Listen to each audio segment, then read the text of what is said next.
Hello, everybody. Welcome to my talk. Thanks for coming to Lucene Revolution Conference. Name is Boris Aleksandrovsky. I work for the company called Yammer, which is Enterprise Social Network. My background is kind of variable computer science. Studied being interested in text processing. But later in my career, for the last 5 years, I came to Search. Search is a good home for us because there's a lot of interesting technical problems, and we can solve it to the delight of the users.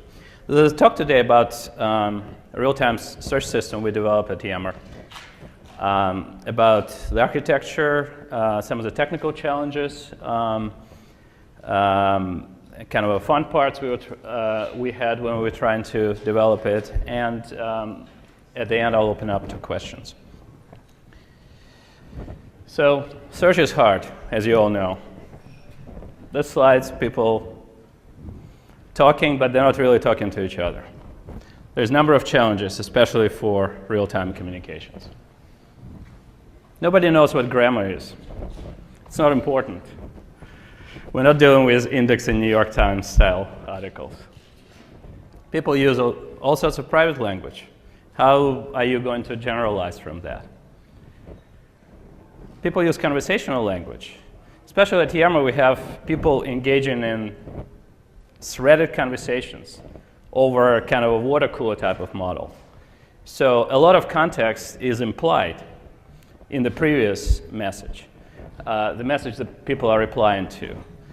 That creates a lot of interesting technical challenges as far as where's the boundaries of text. Communication is time compressed. Nobody has time anymore to do anything. So we're not quite 140 character limit, but a lot of our messages are quite short. Messages are transient. If people are discussing the best place to go to lunch, it's not really important an hour later, because the decision has already been made. Still, you have to keep that information in the index. Things are poorly organized usually. We've been doing tagging for the last 10 years, but ontologies are exceedingly hard to organize correctly. And people generally don't understand how to use them. Authority is suspect. We don't know who that person is. We don't know why we need to believe them.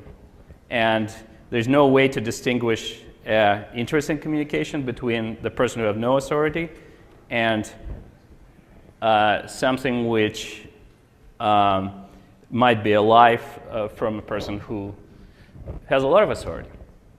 There's a lot of social pressure on communications. People hide information by implicit language.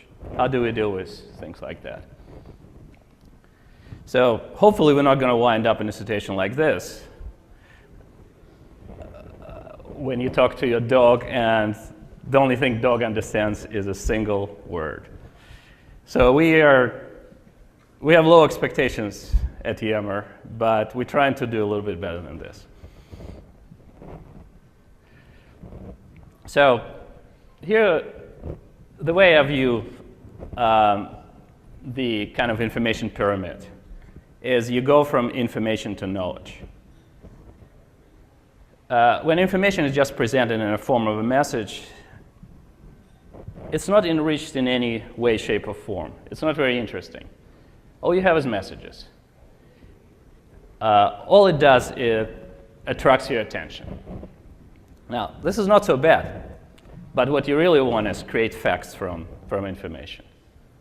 So you want to try to figure out how you can either explicitly or implicitly associate metadata with your messages. And that bolsters engagement. So people actually engage with your content, and all in itself, it creates a richer environment for you to actually create knowledge. When you have knowledge, you can have personalized search. When you have personalized search, you can assure that people come to your site again and again and engaged in it. So the whole information is kind of like taking a bunch of barley, harvesting it, and then 30 years later you have a nice single malt, and you can enjoy it. Hopefully, it will take us a little bit less than 30 years to build our search system. So, agenda for the talk. We already went through the background. Why search at Yammer? I'm going to present this. I'm going to divide the system into two parts, indexing and search. So, there's going to be some discussion about tools and methodologies. There's going to be a lot of lessons learned, some future expansion, and then Q&A. So, any search system, I think, is important to understand in the context of the company you're dealing with. So at Yammer, we're trying to create a virtual water cooler. So it's an enterprise social network where people engaged in information exchange, very similar to Facebook, Twitter, wikis, and groups. So it makes you work in real time. It makes information social. We have mobile devices, so people can engage with us. We are mobile clients. By having threads, we make an information contextual and collaborative. And overall, it feels a little bit like more human than a wiki. At least that's a hope. This is how it looks. Looks very much like Facebook. People come to Yammer with certain expectation of what social would look like. And we are trying to kind of keep them in the same mold visually, at least. But underneath, you can have tools for actually creating knowledge. You can have messages and feeds. You can have private messages. We are working on some applications which would make those things even more real time. People have rich profiles. People can look for people in the company directory. That's actually a very good use case for search at Yammer, is finding people, finding experts. It's something we're not going to be covering in this talk, but something we're actively working on. There are groups and communities. Communities are something you can do if you want to engage the external people. You can share files, applications. You can do integrations with SharePoint, and you can also internationalize your site so it would look in your own language. We have a pretty impressive roster of clients. Our model is freemium, so you can have a free network. You pay for some premium features. And quite a lot of people convert, but you can use the basic service for free. Clients are usually across the spectrum. We have technology clients, we have retail clients, we have trials from other industries as well. So it's just about discussing everything you want to discuss. The good use case I can think of Yammer is really two. One is you're working on beta program for your product. So you create an external community and you invite customers to share feedback. And then you can have rich discussions. You can share prototypes, you can share screenshots, you can make real live demos, and then that knowledge is preserved. It's saved for future exploration, so when you're going to do another beta program, you can search and you can find out, you can learn from your mistakes. Another one is for sales organizations, for example. They're trying to create a way to do either business development or sales in a particular industry. So salespeople would share ideas about which sales strategies would work for a particular client with each other. And it works very well because now sales organizations are global. So their days really really don't overlap. So you can have information available on your fingertips in 24 hours. This is how the usual thread looks like. Let's say, the Francis Drake, he captured the Spanish galleon and he's trying to organize a party. They have an event, and there's some discussions about what needs to be done here. You can see that right there on top, death in Texas, God Save Elizabeth, and so forth. Those are topics. So topics is a sort of metadata which needs to be accounted for in search, which allows you to organize knowledge effectively. There's also likes, similar to Facebook like feature, which which points to the popularity of the message. And conversations can be threaded or multi-threaded. What usually happens is that people would engage in a certain conversation, they would get wildly off topic, but it's still coming on the same thread. So there's kind of unique technical challenges there as well, which I'm going to discuss later. So there's really two use cases for search. One is transient awareness. So what you're doing is that you want to tune into the stream, and you want to be aware of what's going on in your company at any particular moment. Some of this information might not be all that relevant to you, or might not be that important, but it gives you a nice feeling of being connected. It's kind of similar to what Twitter gives you. So information is usually presented in reverse chronological order. So assumptions here is made is that what's most important is timeliness. People usually use simple queries like lunch and 401k plan or something like that. We have a faceted search which allows you to facet search by date, sender, or group. So you want to be transiently aware of what's happening in a particular group, or what your CEO is talking at any particular moment. So this is easier than the other use case, but still presents some challenges. So the more complicated thing is knowledge exploration, right? Once you actually build up some knowledge in your community, like for example with this business development case, you build up knowledge over time of how to approach a particular customer, and the person leaves the company, the key person leaves the company. How do you retrieve that knowledge? Relevance story is a little bit more complicated. So obviously you have TF, IDF, but you also have signals like popularity, which is very important. Because liking something is pretty little cognitive overhead for a person to do that. And it's something which is, people like to engage in it because it's socially acceptable and reciprocated and things like that. It gives out a lot of interesting ideas about how to arrange things. Also, what's important is engagement. So threads which are engaged in more are usually more important because they contain either something which is fairly controversial or something which is not initially well formed. And then people can add the knowledge to it.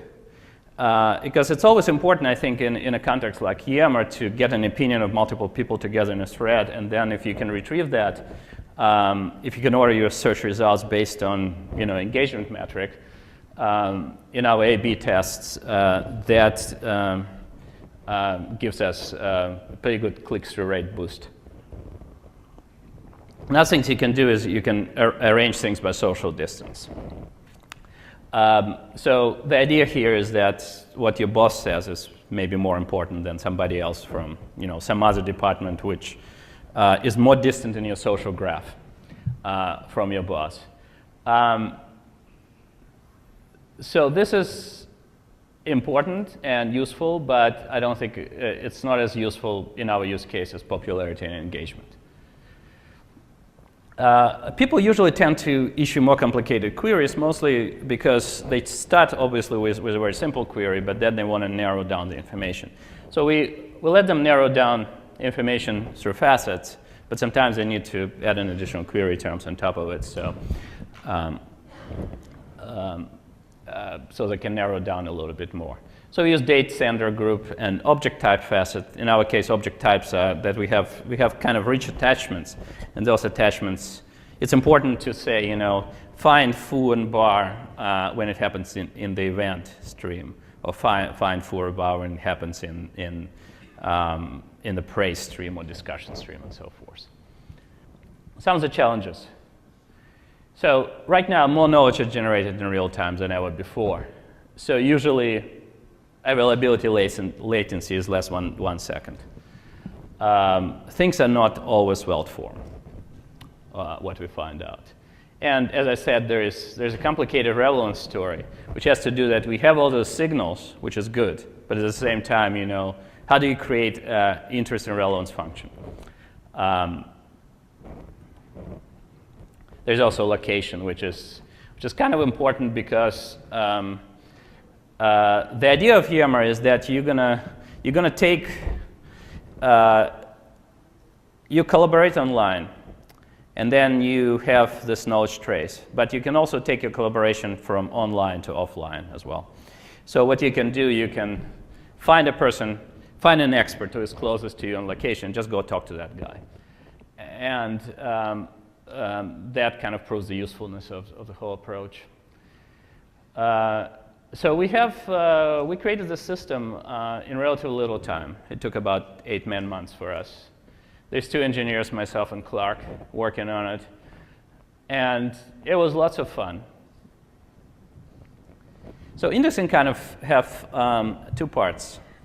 First, we want to get the information from the source of truth, the database, to the actual replica, which stores it. And then there is the whole pipeline, which we use in order to actually denormalize this information in a particular index. So this is the first stage. So we have a Ruby system called Walkfit, which is more like an application server. And it contains the model state machine for the objects which we're interested in indexing. Every time the object changes, the event system sends the update to collection of RabbitMQ. They work in a way of fan-out, so information is delivered once, but then fanned out in multiple replicas or multiple partitions. Now, each partition is, we can have n of them, is a function of the network ID. Because Yammer has an information which is, information is never shared across networks with multiple customers. So we found that the network ID is actually a convenient partitioning function.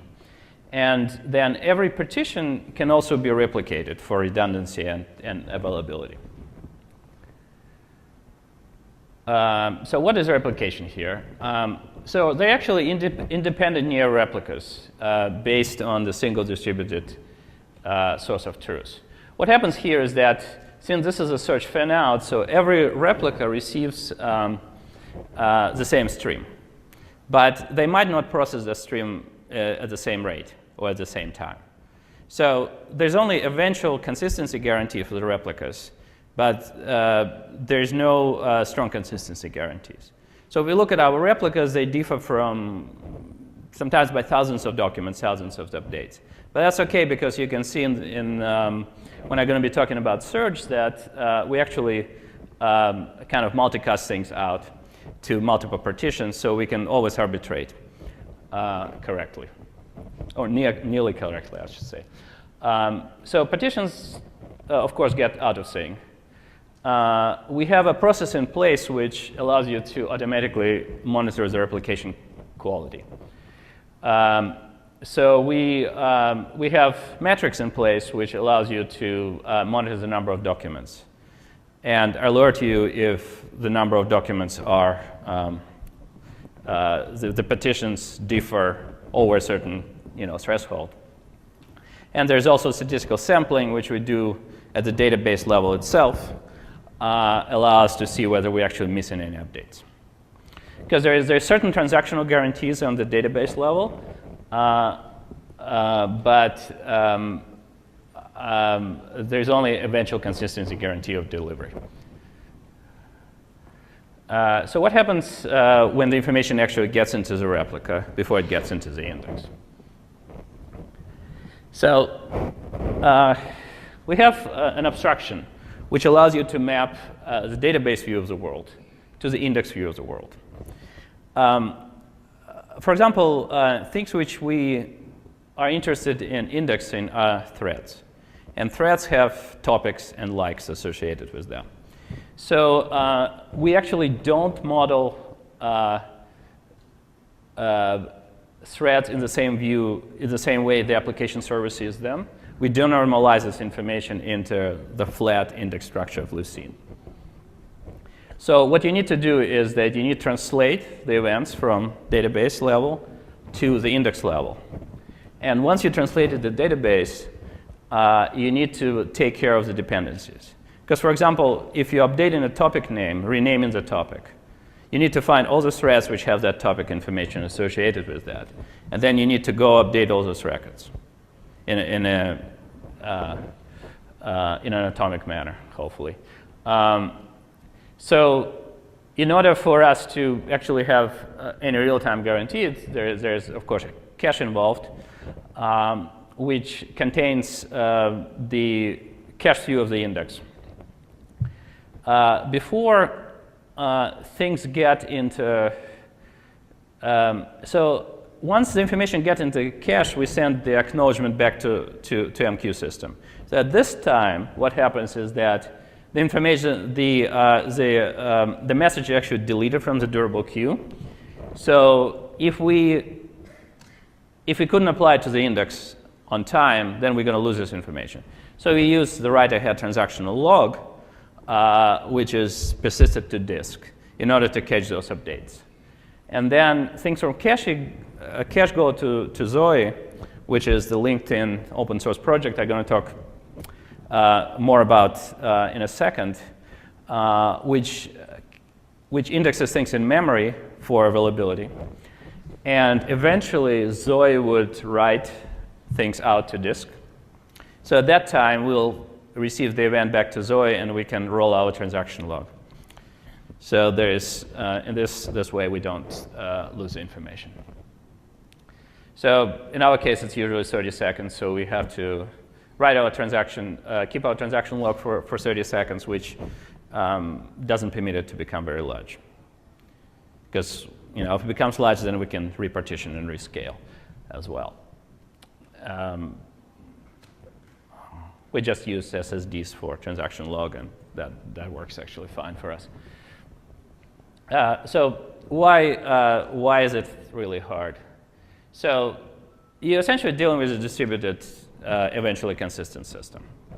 So there is no timeliness guarantee. You might have a transaction. Applied on the database level. Notification might be sent, but it might get stuck somewhere in the queuing systems, which are not perfect. You might have a fragmentation of information. For example, you might have a message, and somebody applied the like, but instead of having one single transaction, you're going to get two. And the like might actually come in before the message itself. There is dependencies between indexes. I mean, I would highly recommend, if you can, have a model where where every index type is actually independent. But in our case, it's not possible because we need to we have a richer data model. So we need to denormalize information. And obviously, we need to build for network partition tolerance and redundancy. But what saves you is eventual consistency and eventual delivery. So what can you do?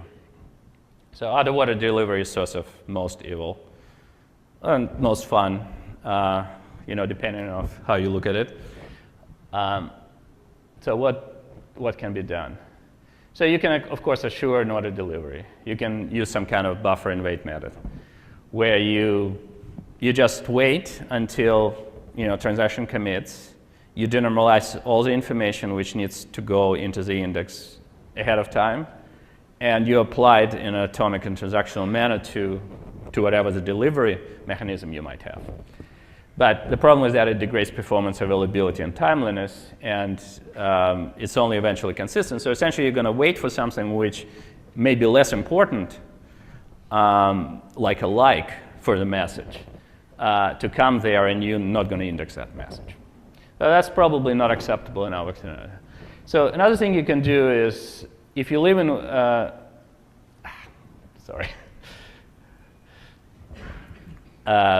if you limit to live with some inconsistency, you can just minimize the probability and assume that the event, which is somewhat unlikely in the first place, might not happen. So you can work on clock skews, and you can work on probably boosting your timestamp precision to nanoseconds or something like that.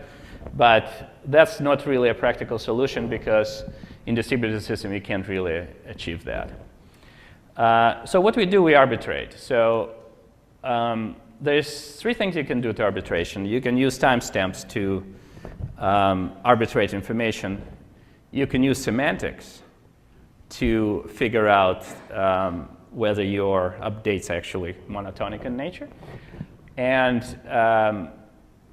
in our case, for example, what happens is that if there's two events which come down the pipe, which have exactly the same timestamp, but the message length is different, so we would prefer the longer one.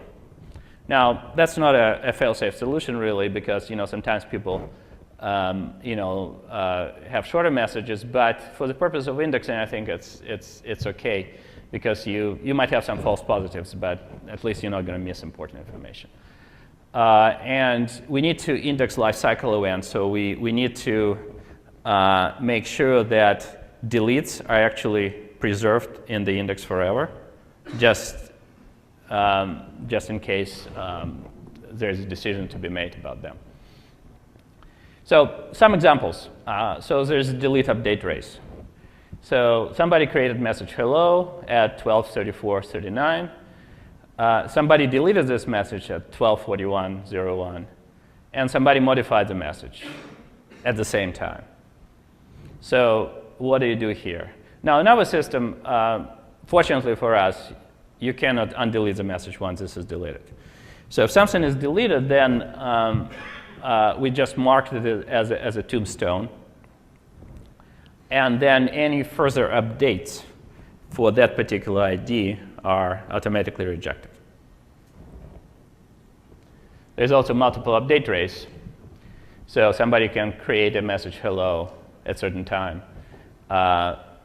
Then they can modify it at exactly the same time. You can have two modification events. So this is a good example of how semantics can actually help you. We're just going to assume that the longer message is actually something we want to keep. There's obviously duplications, and duplication happens for a variety of reasons. So somebody creates a message, then somebody likes it twice, and then they unlike it. But you don't know whether they actually liked it twice or it's been just delivered to you twice. So depending on the state of the system, you might wind up with 1 or 0 likes. This is actually an example we kind of punted on it, really, because we didn't want to ship any complicated things like vector clocks with the likes. So we just assumed that the more likes, the better, and kind of deal with it. Your mileage might vary on this one. So another example of the complications that when you're dealing with threaded information, and when I talked about conversational nature of information, threaded is very important because what happens is that people engage in a conversation with each other, and if you look at any particular message out of context, it's really difficult to understand what they're talking about, because they refer to something which has happened early in the conversation. They refer to like event header or something like that. So it's very important for us to at least preserve the order correctly, so we can use the TF-IDF correctly. So you actually need to model this as a forest of trees because of out-of-order delivery. Hopefully, they would eventually merge in a single tree, but that might not happen for a long time. And so what we do, we have this data structure which is actually stored in JSON in the index, which models this this forest. And then that data structure is later linearized into a single text, which is actually searched on. And the order of those trees might, the order of delivery of my trees might actually affect the final text of the message you're going to search on. Let's talk a little bit about Zoe. So Zoe is a real-time indexing system created by LinkedIn. It's used by LinkedIn in production for 3 years. They actually are very conscientious about not releasing things in open source which are not tested in the production for a significant amount of time, which my head goes out to them about it. Deployed now at dozens or so locations, and let's just thank those guys who created the system, which solved us personally a lot of trouble. APIs are pretty nice, and it worked very well for us. So how does it work? Zoe has an indexing abstraction where you have a consumer, and consumer is something which is producing indexing events. You can apply a single event to the index, which is committed right away. It's committed to the RAM index. Or you can have a buffering abstraction where you wait for a certain number of events to apply, to come down the pipe, and then you can apply them at the same time. For our kind of timeliness guarantees, we choose the single kind of push model where we push one event at a time. So Zoe index has certain performance implications for us, but actually not so bad. So once the information gets into the RAM index, it stays there and it's immediately available for search. The searching abstraction for Zoe is that you get a single index reader, which is a multi-reader which contains a RAM index and then any number of segments on disk. So periodically, as a background process, Zoe actually would do the following. It would copy the RAM index into the index B. It would release the log. And then it would write the segment to disk. So now we kind of experimented with time buffer here and find out that 30 seconds, which works relatively well for us. So we rarely get more than order of 10,000 events in 30 seconds for any single partition. So that's good enough to actually fit in memory. We actually are not hurting on memory, which I'm going to talk a little bit later. So we might go up to a minute later. And then another nice thing about Zoe is that it actually has a very sophisticated merge policies. So as you know, in Lucene, as a wind up with a lot of disk segments, performance might decrease. So periodically, there is another background process which runs in Zoe, which merges the segments which are written in disk into a more manageable list of them and does some index optimizations under the hood. So indexing high availability, this slide, unfortunately, is a little bit out of order, but I already talked about it. So there's round robin of RabbitMQs, which allows us to multiplex and distribute the load, but introduce further out-of-order problems. For example, if there's actually things are initially out of order, it might happen that they are multiplexed differently, so they might come to our system out of order. But that's okay. We can deal with this. And there's also transactional log which we wrote, which sits between RabbitMQ DQ and Zoe disk commit, which allows us not to lose information in case of emergency. We have this conception of dual indexing, which has been proven pretty useful for us. It's pretty simple. We have a primary index, which is always updated for serving out. And then we have a secondary index in case we need to do reindex all the information. We can always reindex the information because the source of truth is in the database. So what we can do is, let's say if you change the index schema, we need to run the reindexing job, which in our case, there is a guarantee that it's going to run within a day, but still, you obviously couldn't have a system down for a day. So what we do, we build up that secondary index, and then we atomically switch it with a primary index. And there is a rolling downtime, which we have, which allows us to perhaps slightly degrade performance, but availability story doesn't suffer. So there's a lot of work done about index consistency problems. I kind of covered it a little bit already as well. So reindex is kind of a stopgap measure to cover any potential gaps. Frankly, in production, we haven't seen any problems, but it just means that we haven't run enough for enough time, and we have a good story for it. We can also have an abstraction mechanism which allows you to write a repair job, which would go and simply read every document from the index and apply certain transformations on top of that document and write it back, in case you forgot, in case you need to repair from the bug, which is much less costly in terms of processing power than just re-exercising the whole pipeline over the reindex.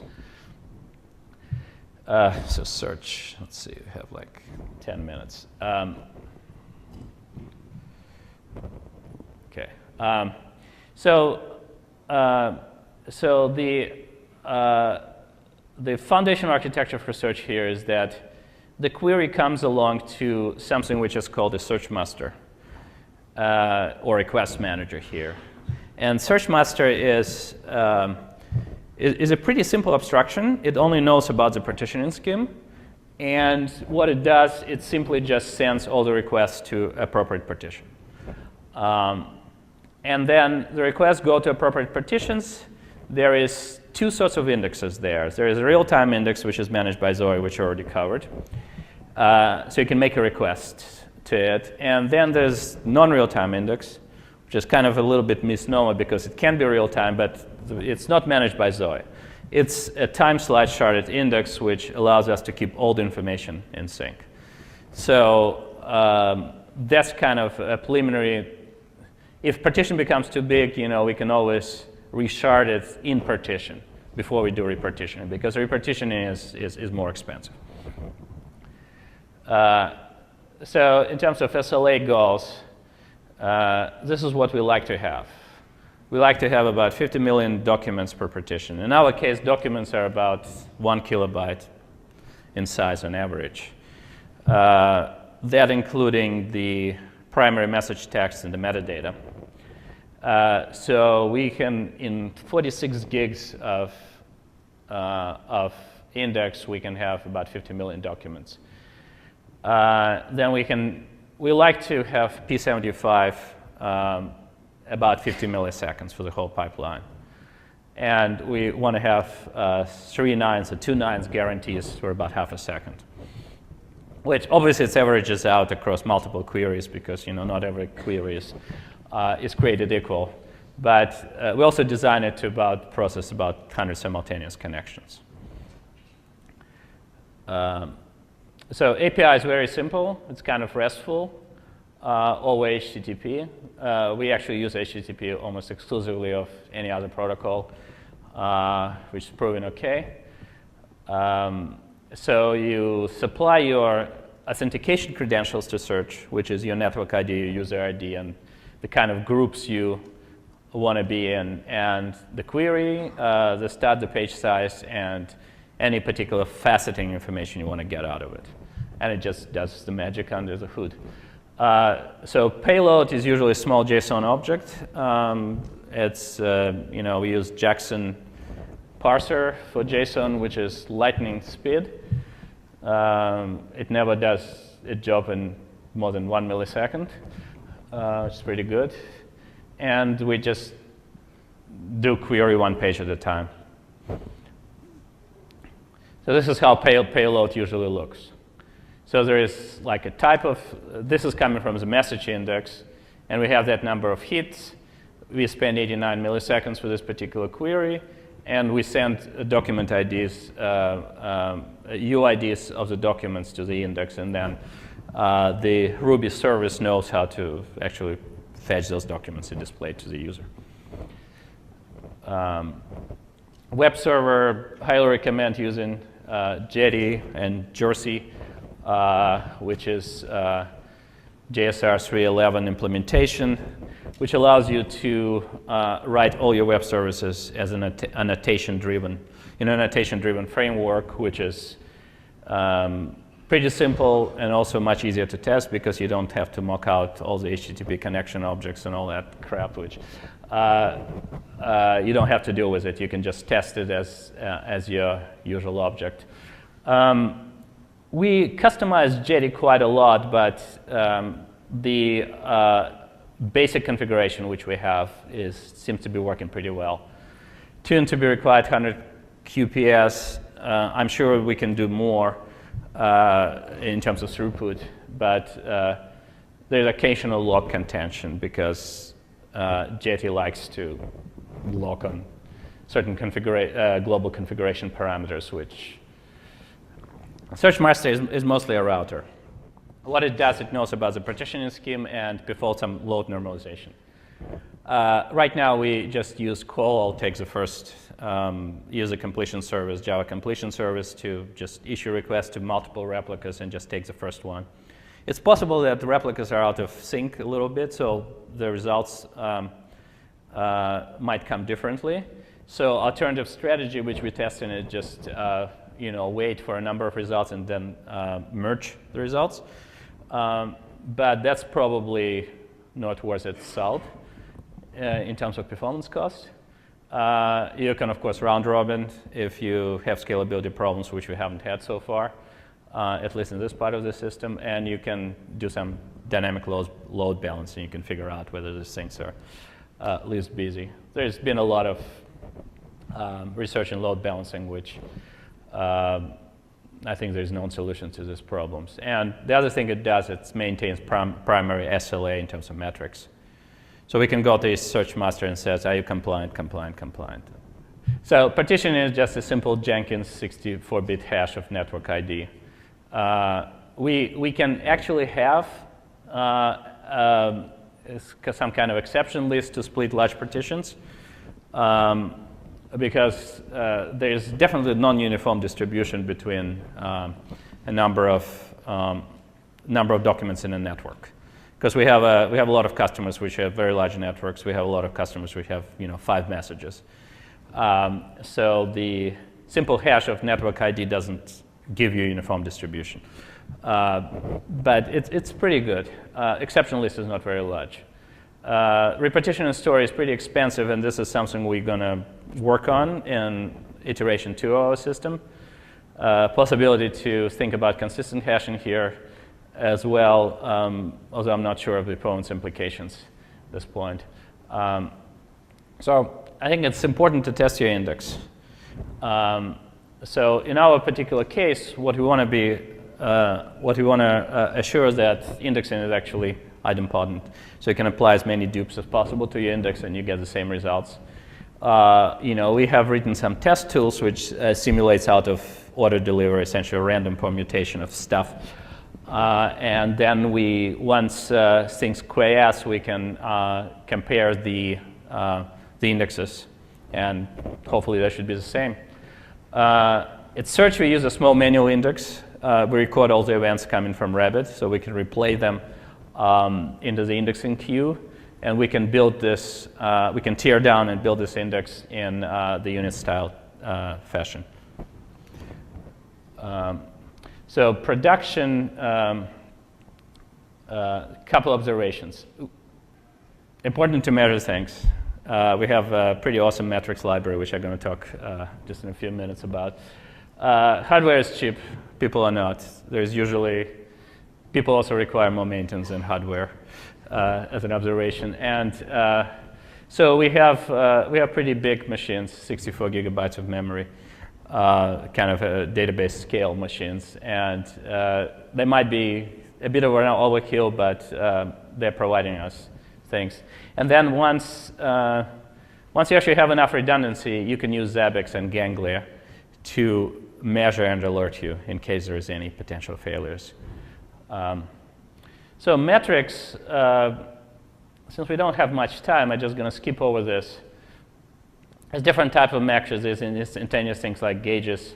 There's JVM metrics, which allows us to measure the JVM allocation and queues, especially with big heaps like 64 gigabytes. We've done a lot of JVM tuning, the parameter tuning, so we want to make sure they stay. We have meters, which measures the rate of events. We have timers, which measures the rate of events and also instantaneous durations and averages.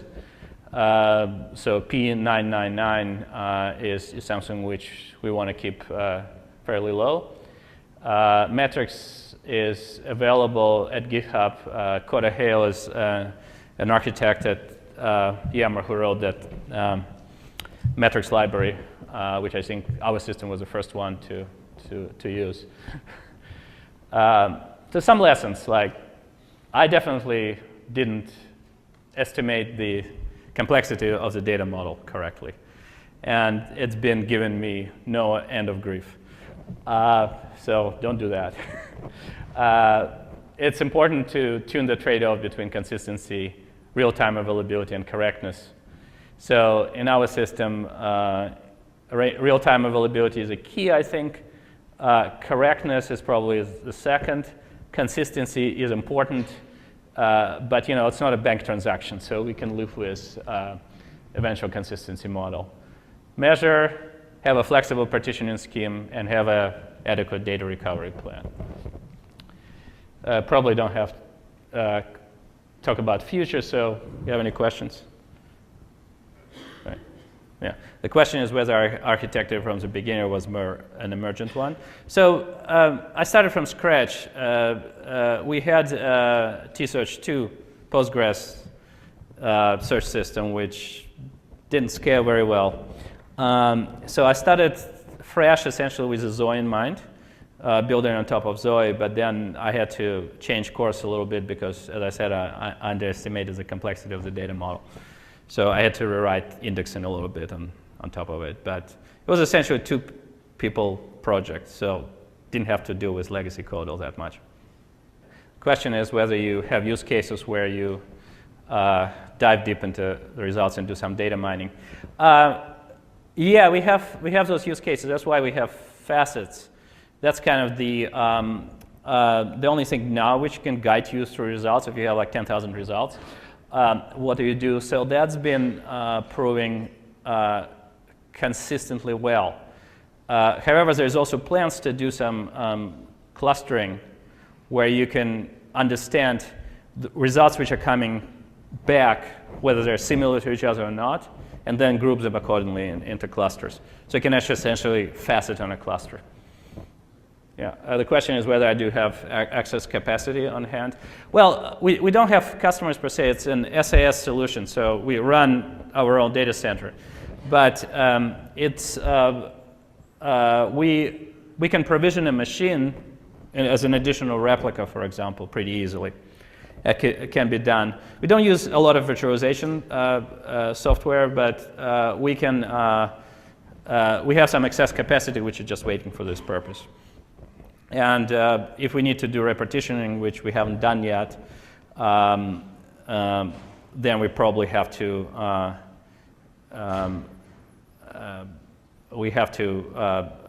do kind of a longer-term provisioning on that.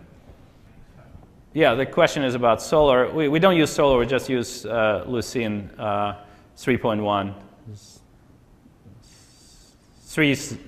303 or something like that. I don't remember exactly. It's one of the latest Lucene, but probably not the latest one. Right, the question is Yammer packaged and given to companies, or is it a separate site? Yammer is software as a service solution. So we run, essentially host the software for the customer. So there's some single tenancy and multi-tenancy arrangements which we have for customers. But it's we update them automatically, and we don't host things on their premises. So the question is whether we use cache for search, and the readers are cached in memory. So in that sense, we use cache. We also use cache and dependency management framework for indexing. So we don't have to go, we don't want to have a contention between readers and writers too much, right? We don't want to be reading from the index and writing to the index at the same time. So we use caching frameworks for that. What happens is that the question is about payloads. So we return IDs in the payload, but then those objects are most probably in memcache at this point. So there might be some database lookup. But also remember, there is only one page results at this time, so that's probably not that significant. Thank you, everybody.